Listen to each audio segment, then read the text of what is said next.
사람이라면 누구나 한 번쯤 실수할 때가 있죠. 그럴 때면 이제 상대방에게 사과하고 원만히 문제를 해결하려 노력하는 게 인지상정이죠. 하지만 죄송합니다. 방귀 낀 놈이 성낸다고 본인의 잘못은 안중에도 없고 오히려 사태를 키우는 자들이 있습니다. 이번 특종 뻔뻔함을 넘어서 적반하장 19입니다. 진짜가 되고 싶었던 모모? 미국 프로농구의 전설이자 농구 황제로 불렸던 마이클 조던. 이제는 선수 생활을 은퇴했지만 그의 이름을 따서 만든 에피 조던이 불티나게 팔리는 등 여전히 대중에게 큰 영향력을 끼치고 있는데요. 저 신발은 지금 젊은 층에게도 엄청나게 인기가 있잖아요. 그런데 말입니다. 2012년 2월 전해진 충격 소식. 마이클 조던 중국 기업 상대로 소송. 조던이 돌연 중국의 스포츠용품 판매 회사 큐사를 고소한 이유가 무엇이냐? 먼저 큐사는 회사명에 조던의 중국어 발음인 차오단을 넣어서 설립. 그리고 큐사의 이 로고를 주목해 주시기 바랍니다. 뭔가 떠오르지 않습니까? 어깨 높이와 무릎의 각도만 조금 다를 뿐 뭘 보고 했는지는 정확히 알겠네요. 아니 근데 사람 비율이 같은 사람으로 보이는데요. 근데 중국의 자존심 또 야오밍을 했으면 야오밍 있잖아. 지지해줄 수는 있지. 너무 뺏겼다. 마이클 조던이 덩크슛하는 실루엣과 유사한 도안과 함께 조던의 등번호 23번까지 사용해 큐사는 각종 물품을 판매해왔던 겁니다. 초단 24. 이에 마이클 조던은 성명권 및 상표권 침해 혐의로 소송을 제기한 건데요. 그런데 중국 큐사는 이를 반박. 아니 우리 회사 로고에서 사람이 들고 있는 건 농구공이 아닙니다. 탁구채입니다. 탁구채입니다. 성의 없이 변명하는 건 약간 닮았네요. 굉장히 연기하기 편하네. 심지어 큐사는 조던의 소송으로 회사 이미지가 실추됐다며 맞고소. 오히려 조던에게 사과와 배상금까지 요구했는데요. 와. 그리고 3년간의 법정 다툼 끝에 2015년 중국 법원이 내린 판결. 조던은 미국에서 흔히 쓰이는 성으로 특정 인물을 가리킨다고 볼 수 없습니다. 또한 큐사 로고 속 사람의 형상은 마이클 조던을 특정할 수 없다는 이유로 결국 조던은 소송에서 패소했습니다. 진짜? 그런데 말입니다. 정말 아이러니하게도 이 소송으로 큐사는 유명세를 획득. 약 3천억 원의 연매출에 무려 6천 개가 넘는 매장을 보유한 대형 스포츠 의류업체로 성장했습니다. 야, 근데 노이즈 마케팅이 됐나 보다. 조던이 역효과를 내셨네, 소송 관계. 근데 진짜 이건 조던 입장에서는 굉장히 좀 어이가 없겠네요, 진짜. 하지만 판결에 굴복할 수 없었던 조던은 2015년 재심 신청 그리고 2020년 12월 법원의 최종 판결이 내려졌습니다. 큐사는 조던의 인지도를 활용해 조던의 중국어 발음인 차오단을 상표에 쓰지 말아야 합니다. 큐사가 조던에게 약 6,400만 원의 정신적 피해 보상 위자료를 지급하라고 판결. 사과는커녕 거꾸로 조던을 고소했으니까요. 진정한 오늘의 주제에 딱 맞는 사람들인 거죠. 교통사고 가해자 모모의 적반하장. 2013년 4월 미국의 브루클린.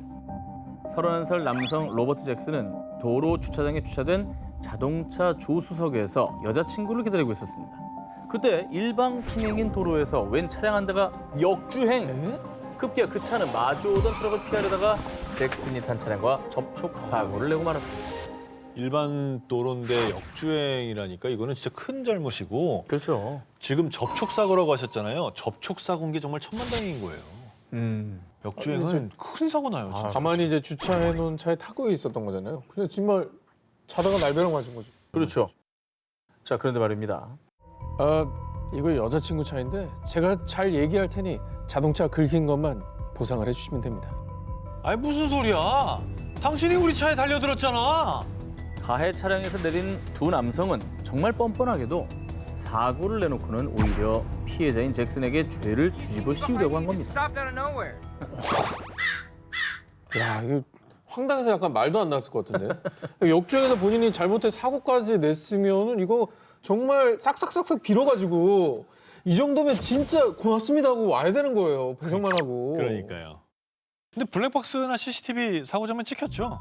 자, 그런데 말입니다. 사고 후 가해자들은 마치 CCTV를 찾는 듯 주변을 두리번거리더니 CCTV가 작동되지 않는 걸 봤는지 갑자기 당신을 무면허 운전 혐의로 체포합니다. 사실 잭슨을 체포한 가해자들은 경찰이었습니다. 가해자들이 탄 차량은 경찰차였습니다. 경찰차가 역주행을 했다고? 아 근데 잭슨 입장에서 쉽지 않았을 것 같아요. 이거 왜냐면 잘못하면 말려요. 일반 운전자도 아니고 여기는 공권력이니까. 그렇지. 진짜 잘못하면 난리 납니다. 완전 힘의 불균형이 엄청난 거잖아. 그렇습니다. 사고 직후 무면허 운전 혐의로 기소된 잭슨은 자신의 무고함을 밝히기 위해 경찰과 힘든 싸움을 이어나갔습니다. 그리고 정말 어렵게 잭슨은 그간의 억울함을 풀 수 있었습니다. 뭐가 하나 나간 내가 볼 때 주변에 누군가가 찍고 있었을 거예요. 불행 중 다행으로 사고 현장 인근 건물의 한 CCTV에서 사고 장면이 담긴 동영상을 뒤늦게 확보한 것입니다. 사고 당일 가해자인 경찰들이 이 CCTV는 놓친 듯합니다. 이후에 뉴욕 경찰은 해당 사건을 관련 기관에서 조사할 예정이라고 밝혔습니다. 근데 지금 진짜 무서운 게 경찰에 이런 억울함을 밝혀줘야 되는 사람인데 이걸 뒤집어 씌워요? 너무 무섭다. 야, 이건 나쁜 사람들이야. 본인 인생을 망쳤네.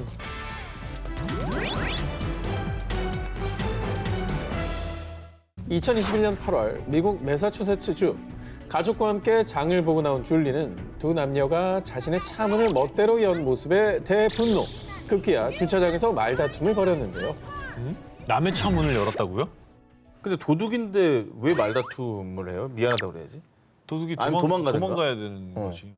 자, 그런데 사실 이들이 차 문을 열 수밖에 없었던 이유가 있었습니다. 사건 발생 약 40분 전 마트를 찾은 캔달라리아와 프렌즈는 야외 주차장에서 뜻밖의 광경을 목격했는데요. 어떡해, 이 무더위에 개가 차 안에 방치돼 있어. 아, 저거는 열어줘야지. 그렇습니다. 당시 기온은 30도에 육박하는 무더운 날씨였기 때문에 두 사람은 차 안에 있는 개가 걱정됐지만 일단 주인을 기다리기로 했습니다. 하지만 약 20분이 지나도 개의 주인은 나타나지 않았고 아유, 더워라. 한여름 무더위 속에 개는 점점 숨을 헐떡이기 시작. 이대로는 안 되겠다 싶었던 캔델라리아와 프렌즈는 강제로 차 문을 개방한 뒤 개에게 물을 먹이며 주인을 기다렸습니다. 아유, 저건 고마워야 되는 거 아닌가? 아니, 그걸 떠나서 미국은 저거 형사처벌 대상 아닌가요? 자, 그렇습니다. 그리고 약 40분 뒤에야 모습을 드러낸 개의 주인인 줄리는 You touched my door in my car. Do you own my vehicle? Do you want me to call the cops? Do you want me to call the cops You on can you? back up. And you put your hands on me You first. can back away. Fine. Keep approaching. You You're very. Fine. And you have on recording. Hello. 정말 무개념이네. Hello. 아, 저거는 정말 인성이 문제 있네. 야, 정말 상식 이하다. 매사추세츠 법에 따르면 개를 무더운 날씨에 방치할 시 $500 이하의 벌금을 부과. 뿐만 아니라 당장 개를 구조해야 할 응급 상황인 경우 주인이 없을 때 창문을 깨도 법적으로 문제가 되지 않는데요. 즉 칸델라리아와 프렌즈의 도움이 아니었다면 사랑하는 본인의 반려견이 목숨을 잃을 수도 있었던 데다 견주 본인 입장에서도 범법자가 될 수 있었던 상황이었음에도 불구하고 줄리는 고맙다는 인사는커녕 불같이 저렇게 화를 냈고요. 심지어 이들에게 물건을 던지며 위협을 가하기까지 했습니다. 그리고 당시 상황이 알려지자 사람들은 감사할 줄도 잘못한 줄도 모르는 무개념 견주라며 그의 뻔뻔한 행동을 비난했습니다. 야, 나는 저 개가 불쌍. 주인이 저 모양이니 아우 정말. 사실 꼭 법이 이거를 범법으로 정하고 안 정하고와 관계없이 자기 개를 위해서 저렇게 안 하고 싶지 않을까? 개가 너무 불쌍. 하면 안 되는 거 아니에요? 다음 특종 역시 개념 리스 적반하장 뻔뻔한 견주의 만행을 취재해왔습니다. 2020년 9월 중국 허난성 길을 걸어가던 남성 진 씨에게 갑자기 지나가던 개가 달려들었는데요. 목줄을 일단 안 했죠. 아니, 근데 갑자기 공격하듯이 뛰어왔는데? 그러니까 이거 그건가요? 또 우리 개는 안 물어요 그건가요 또? 아, 나 그 말 제일 싫어. 아 제일 싫어 듣기 싫어 죽겠어. 자, 목줄도 착용하지 않은 개는 매섭게 짖으며 진 씨를 위협. 갑작스러운 개의 공격에 당황한 그는 발길질 신용을 하며 개를 쫓아냈고요. 위기를 보면한 진 씨는 놀란 가슴을 진정시키고 있었습니다. 그런데 이 두 견주는 정중히 사과하기는커녕 우리 아기 놀란 거 안 보여? 당장 우리 애한테 고개 숙이고 사과해. 와, 정말 창조적이네요. 진짜 창조적이네. 자, 더 가관인 거는요. 진 씨가 황당한 상황에 당연히 사과를 거부하자 朝我脸上吐了一口口水，然后呢，我就反击，他开始打我。 어? 오히려 때리는 거예요? 자, 견주들은 그의 얼굴을 수차례 가격하며 폭행까지 행사했고요. 심지어 얼굴에 침을 뱉는 등 모욕감까지 안겨졌습니다. 몰상식이구나, 몰상식. 아유. 너무 황당하네. 아니 자기 반려견들이 저렇게 잘못했으면 죄송하다고 해야지. 죄송하다고 해야지.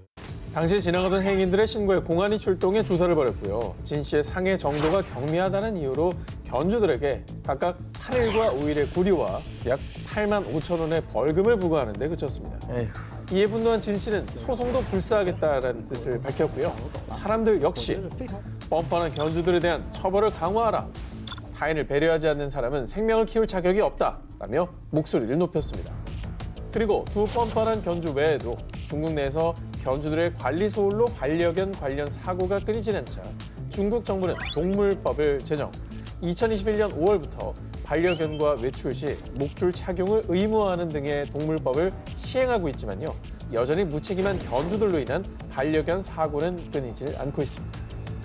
견주는 개를 돌볼 책임이 당연히 있고요. 또 타인에게 해를 끼치지 말도록 이제 교육을 해야 될 책임이 있습니다. 그리고 만에 하나 그렇지 못한 상황이 생기면은 당연히 사과를 해야죠. 못 그러면은 키우면 안 돼요. 그럼. 한 생명을 책임진다는 것엔 많은 책임이 뒤따릅니다. 내 반려견이 귀한 만큼 타인을 존중하는 것 역시 중요하다는 걸 제발 좀 깨달으시기 바랍니다.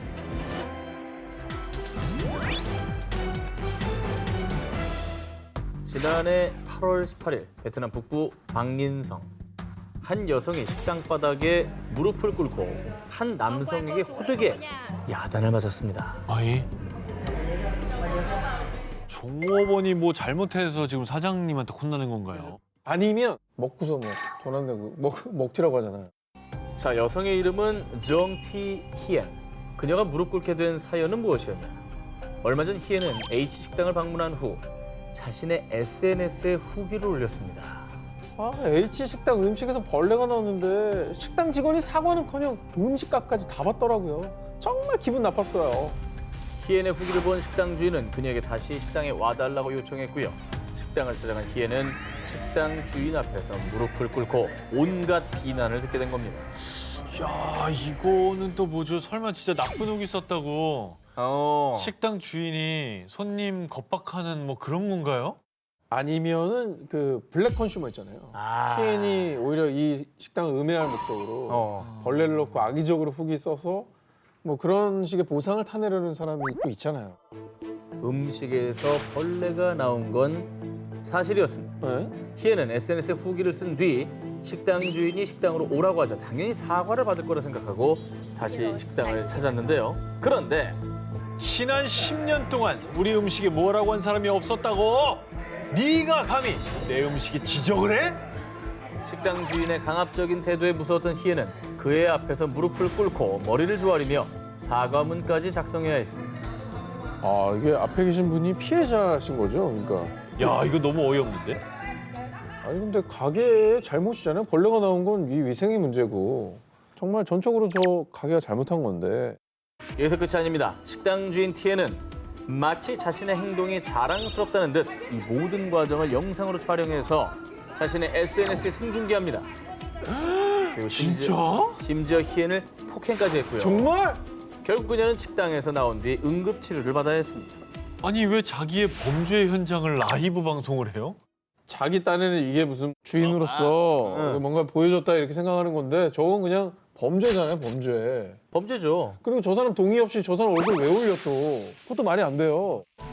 이후에 타인을 모욕한 죄로 경찰에 체포된 식당 주인 티엔은 결국 징역 12개월을 선고받았습니다. 이번 특종도 마찬가지로 인종차별에 대한 소식입니다.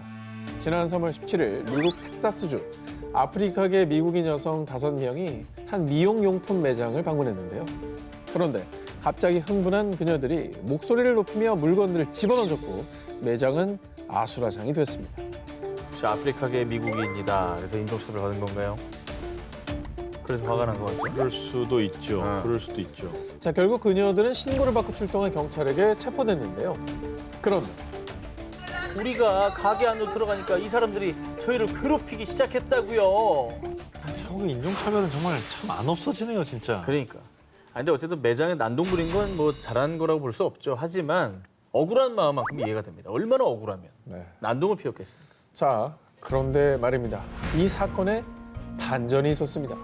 사실 인종차별을 당한 피해자는 아프리카계 미국인 여성들이 아니라 한인이었습니다. 어?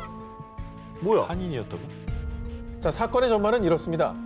케온드라 영과 다콰이샤 윌리엄스를 포함한 아프리카계 미국인 여성 5명이 한인 김 씨의 매장에 찾아와서는요. 어이, 그쪽에 그만 아시안 계집애.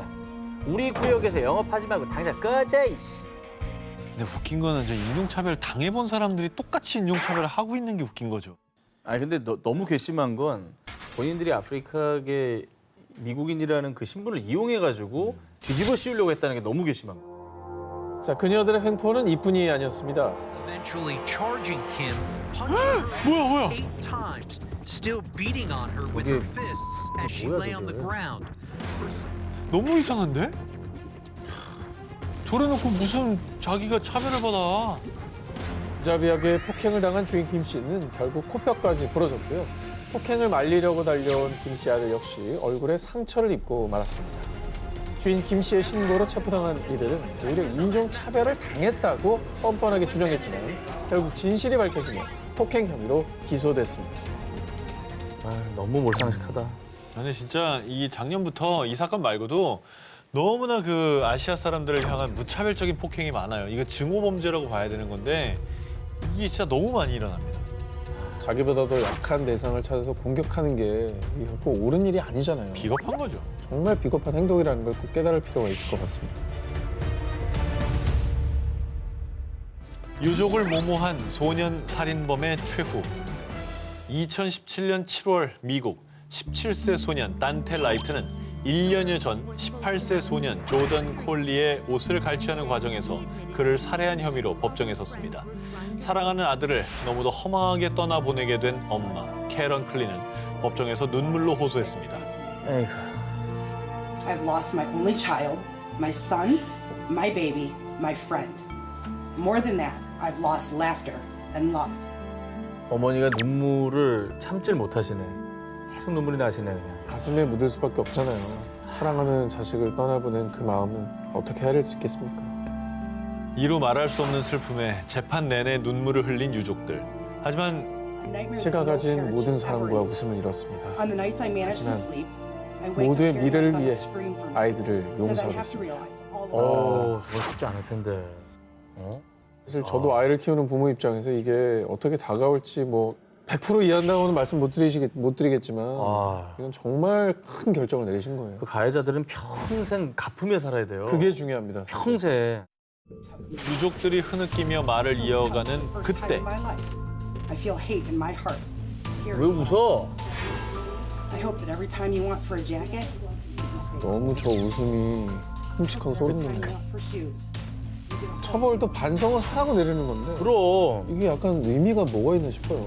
무슨 의미가 있습니까 저런 선처가? 네. 오열하는 유족 앞에서 비웃음을 흘린 살인범 라이트. 심지어 그는 유족들에게요. I just want to tell y'all I'll be home soon. R.I.P. Keon. I love my family. 라이트는 살인을 저질렀는데도 불구하고 이미 유족과 합의를 했기 때문에 큰 처벌을 받지 않을 것이라 굳게 믿고 마치 유족들을 조롱하는 듯한 발언과 태도로 일관했습니다.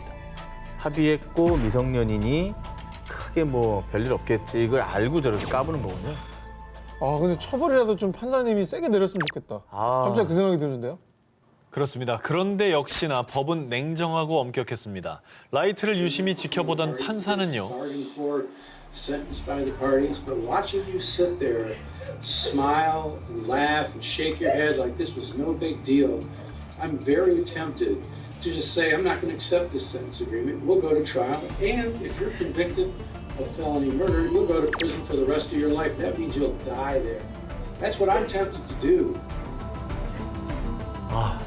잘하셨다. 판사는 정말 이례적으로 유족의 선처와 합의를 배제하고 최고 52년형을 선고. 판결에 놀란 라이트는 굳은 표정으로 다급하게 변호사를 재촉했지만 별 수 없었고요. 결국 라이트는 평생을 감옥에서 보내게 됐습니다. 에이구.